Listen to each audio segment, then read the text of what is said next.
안녕하세요. 53세 된 박미애입니다. 지금 이 이야기를 들려드리는 이유는 한 분이라도 저와 같은 실수를 하지 않으셨으면 해서입니다. 저는 지금 뇌종양 사기 진단을 받고 항암 치료를 받고 있어요. 수술은 이미 불가능한 상태고요. 의사 선생님께서는 앞으로 1년 정도 시간이 남았다고 하셨습니다. 그런데 이 모든 게 시작된 건 정말 사소한 두통이었어요. 만약 그때 그 두통을 그냥 넘어가지 않고 병원에 갔다면 지금 이런 상황에 있지 않았을 텐데 말이죠. 제가 처음 두통을 느낀 건 8년 전쯤이었어요. 그때 저는 중소제조업체에서 격리 일을 하고 있었는데요. 회사 상황이 좋지 않아서 구조조정이 있었거든요. 원래 3명이 하던 일을 2명이 해야 하는 상황이 되면서 업무량이 갑자기 늘어났어요. 그러다 보니 야근도 잦아지고 스트레스가 이만저만이 아니었죠. 그럴 즈음 관자놀이 부근이 욱신욱신 아프기 시작했어요. 처음엔 정말 가벼운 두통이었어요. 그냥 스트레스 때문이겠거니 생각했죠. 우리 남편한테 얘기해도 요즘 일이 많아서 그런 거 아니야. 좀 쉬면 나아질 거야 하더라고요. 저도 그렇게 생각했어요. 그래서 근처 약국에 가서 두통약을 샀죠. 그때만 해도 일반 의약품으로 파는 그런 진통제면 충분히 효과가 있었거든요. 하나 먹으면 서너 시간은 괜찮았어요. 그런데 문제는 두통이 자꾸 반복된다는 거였어요. 일주일에 한두 번 정도 아프던 게 점점 자주 아프기 시작했어요. 그러면 또 약국에 가서 두통약을 사서 먹고요. 약사분도 이제 저를 단골로 아실 정도였어요. 또 두통이세요 하면서 웃으시더라고요. 처음엔 저도 웃으면서 네, 요즘 일이 많아서요 했는데 나중엔 좀 민망하기도 했어요. 그런데도 병원에 갈 생각은 안 했어요. 그때 저희 경제 상황이 그리 여유롭지 않았거든요. 남편이 건설 현장에서 일하고 저는 회사 다니고 했지만 아이들 학비에 생활비에 하다 보니까 병원비 나갈 돈이 아깝더라고요. 특히 큰아들이 대학생이었는데 등록금이 만만치 않았어요. 그리고 무엇보다 그냥 두통인데 굳이 병원까지 가야 하나 싶었죠. 약국에서 파는 약으로도 충분히 나아지는데 말이에요. 그렇게 2년 정도 지났어요. 두통은 점점 더 자주 오고 더 심해졌지만요. 처음엔 일주일에 한두 번이던 게 이틀에 한 번씩, 나중엔 거의 매일 아플 정도가 됐어요. 그러면 또 약국에 가서 약을 사고요. 약사분이 자주 아프시네요. 한번 병원에 가보시는 게 어떨까요 하셔도 괜찮아요. 스트레스성인 것 같아요 하면서 넘겼어요. 그런데 3년째 되던 해부터는 약의 효과가 예전 같지 않더라고요. 예전엔 한 알 먹으면 반나절은 괜찮았는데 이제는 2시간도 안 되어서 또 아프기 시작하는 거예요. 그래서 하루에 2알, 3알씩 먹게 됐어요. 약사분이 너무 많이 드시면 안 됩니다 하셔도 아프니까 어쩔 수 없잖아요. 그래도 여전히 병원에 갈 생각은 안 했어요. 이미 8년 가까이 두통과 함께 살아왔는데 지금 와서 병원에 간다고 뭐가 달라지겠어요. 그냥 나이 들어서 그런 거라고 생각했어요. 주변에 보니까 50 넘으면 다들 어디 한 군데씩은 아픈 데가 있더라고요. 누구는 무릎이 아프다, 누구는 허리가 아프다, 누구는 어깨가 아프다 하는데 저는 그냥 머리가 아픈 거겠거니 했어요. 그런데 5년째 되던 해부터는 좀 이상한 증상들이 나타나기 시작했어요. 가끔씩 시야가 흐려지는 거예요. 처음엔 눈이 침침해지는 건가 싶어서 안경을 바꿔도 봤는데 안경점에서는 시력에 별 문제가 없다고 하더라고요. 그리고 어지러움도 자주 느꼈어요. 특히 아침에 일어날 때나 갑자기 고개를 돌릴 때 핑 도는 느낌이 들었죠. 이것도 두통 때문이겠거니 했어요. 머리가 아프니까 어지러울 수도 있는 거 아닌가 싶어서요. 우리 남편이 여보 요즘 너 얼굴이 안 좋아 보인다 하더라고요. 거울을 봐도 확실히 예전보다 헬쑥해 보이긴 했어요. 밤에 두통 때문에 잠을 제대로 못 자니까 그런 거라고 생각했죠. 실제로 두통이 심한 날에는 새벽까지 뒤척이다가 겨우 잠들곤 했거든요. 그러다 보니 낮에 일할 때도 집중이 안 됐어요. 숫자를 다루는 일인데 자꾸 실수를 하게 되더라고요. 상사가 요즘 실수가 많네요 하면 죄송하다고 사과만 했어요. 두통 때문이라고 말하기도 뭐했고요. 회사에서는 아픈 티를 내면 안 된다는 생각이 있었거든요. 특히 저희 회사는 남자 직원들이 대부분이었는데 여자 직원이 아프다고 하면 역시 여자는 이런 소리 들을까봐 걱정됐어요. 그래서 더 참았던 것 같아요. 진통제는 이제 하루에 서너 알씩 먹어야 했고 그것도 효과가 예전 같지 않았어요. 한 번은 약사분이 이렇게 계속 드시면 위에 무리가 갈 수 있어요 하시더라고요. 위장약도 함께 주시면서 정말 병원에 한번 가보세요 하셨어요. 그때도 괜찮습니다. 조금만 더 버텨보겠습니다 했어요. 사실 그 즈음 되니까 저도 좀 이상하다는 생각이 들긴 했어요. 보통 두통이 이렇게 오래 계속될까 싶어서요. 하지만 막상 병원에 가려고 하니까 무서웠어요. 혹시 정말 큰 병이면 어떡하지 하는 생각이 들더라고요. 그리고 병원비도 걱정됐고요. MRI 같은 거 찍으면 돈이 많이 든다고 들었거든요. 그때 둘째 딸이 간호사 국가고시를 준비하고 있었는데 공부하느라 바쁜 애한테 걱정 끼치기도 싫었어요. 그렇게 또 2년을 더 버텼어요. 7년째, 8년째가 되니까 이제는 정말 일상생활이 힘들어졌어요. 아침에 일어나는 것부터 고역이었거든요. 머리가 깨질 것 같이 아픈 날이 일주일에 5-6번은 됐어요. 회사에서도 자주 조퇴를 해야 했고요. 동료들이 괜찮으세요 하고 물어봐도 괜찮다, 괜찮아 하면서 넘겼어요. 이게 제 버릇이었거든요. 아픈 것도 그냥 괜찮다 하고 넘어가는 것이요. 어려서부터 아파도 참으라고 배웠고 결혼해서도 집안일에 육아에 바쁘니까 아픈 걸 표현할 여유가 없었어요. 그러다 보니 아픈 것도 그냥 당연하게 받아들이게 됐던 것 같아요. 그런데 작년 가을이었어요. 아침에 일어나려고 하는데 머리가 너무 아픈 거예요. 지금까지 느꼈던 두통과는 차원이 다른 아픔이었어요. 마치 머리를 망치로 때리는 것 같은 느낌이었죠. 일어나려고 해도 일어날 수가 없더라고요. 어지러워서 침대에서 일어나는 순간 쓰러질 뻔했어요. 그때서야 남편이 병원에 가자 하더라고요. 저도 이제는 정말 안 되겠다 싶었어요. 이대로 가다가는 회사 일도 제대로 못할 것 같았거든요. 그래서 처음으로 병원에 가기로 했어요. 처음엔 집 근처 내과에 갔어요. 선생님이 증상을 들어보시더니 8년 동안 두통이 계속됐다고요 하시면서 놀라시더라고요. 왜 이제야 오셨어요 하시는데 그때서야 제가 뭔가 잘못했구나 하는 생각이 들었어요. 선생님이 MRI를 찍어봐야겠습니다 하시는데 역시나 비용이 만만치 않더라고요. 하지만 이미 여기까지 온 거 제대로 검사를 받아보자 싶어서 찍었어요. MRI 결과가 나오는데 며칠 걸린다고 하시는데 그 며칠이 정말 길게 느껴졌어요.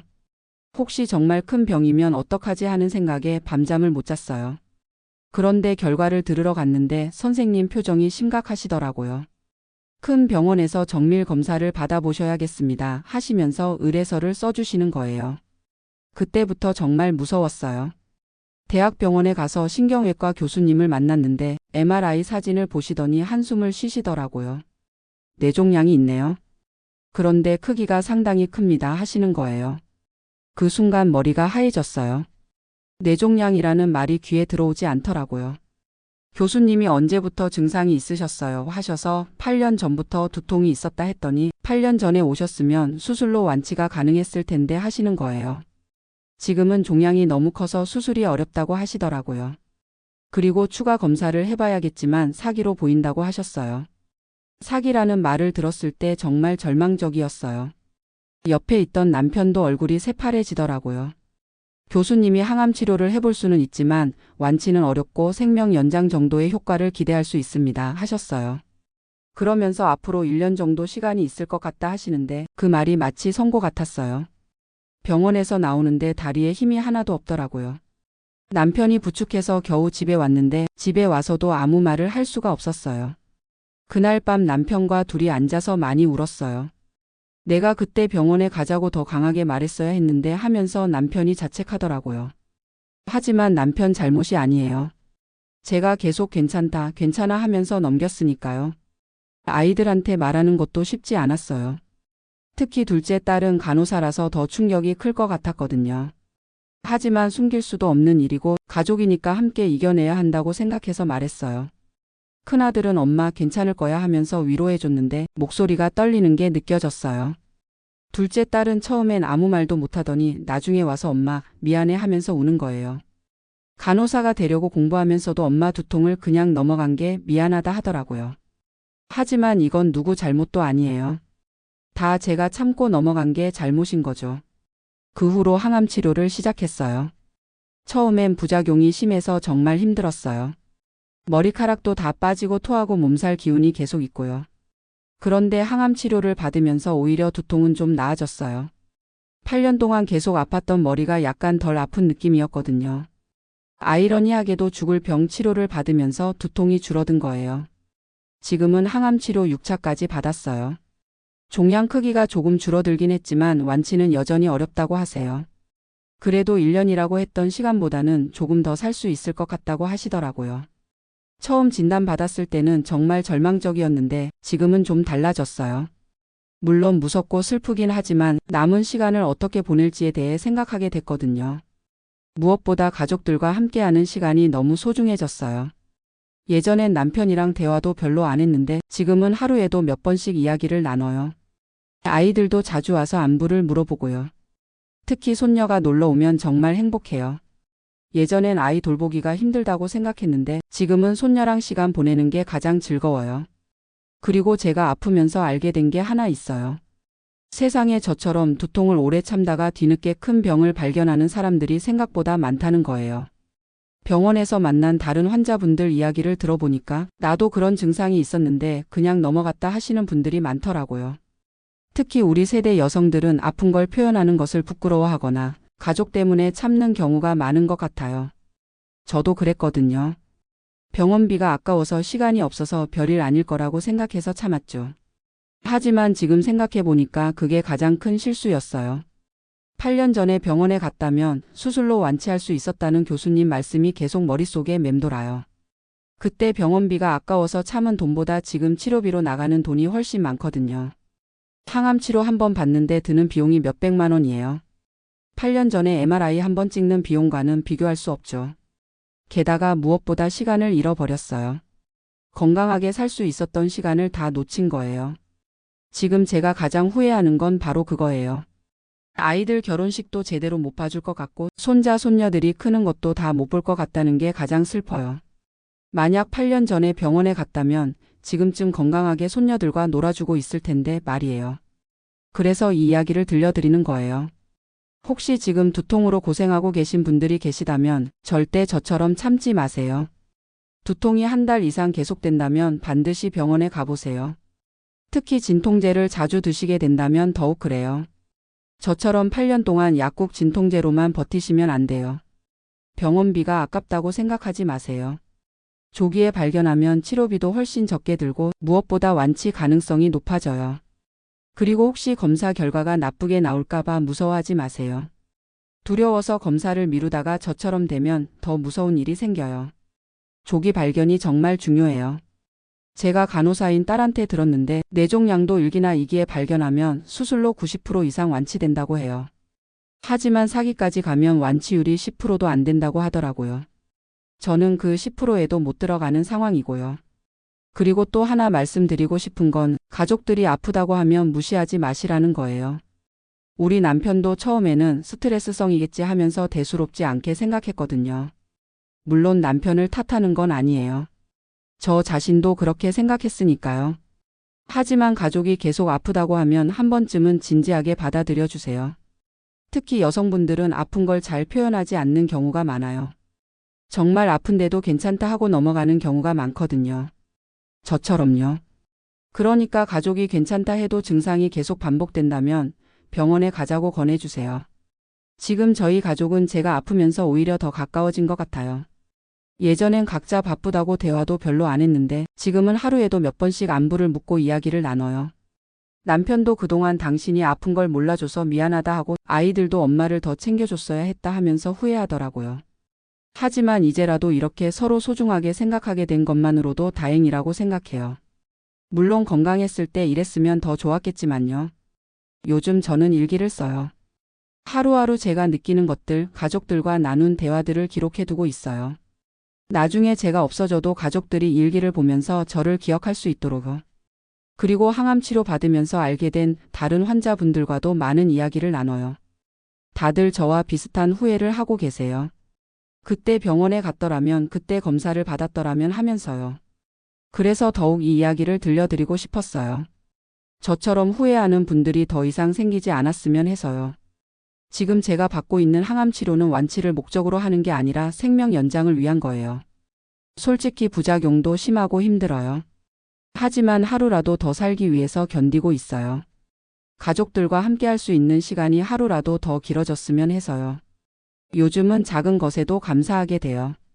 아침에 눈을 떴을 때 밥을 맛있게 먹을 수 있을 때, 가족들과 함께 웃을 수 있을 때, 이런 평범한 일상이 얼마나 소중한지 깨달았어요. 예전엔 이런 게 당연한 줄 알았는데 아프고 나니까 하나하나가 다 기적 같아요. 그리고 건강할 때는 몰랐던 주변 사람들의 소중함도 느끼게 됐어요.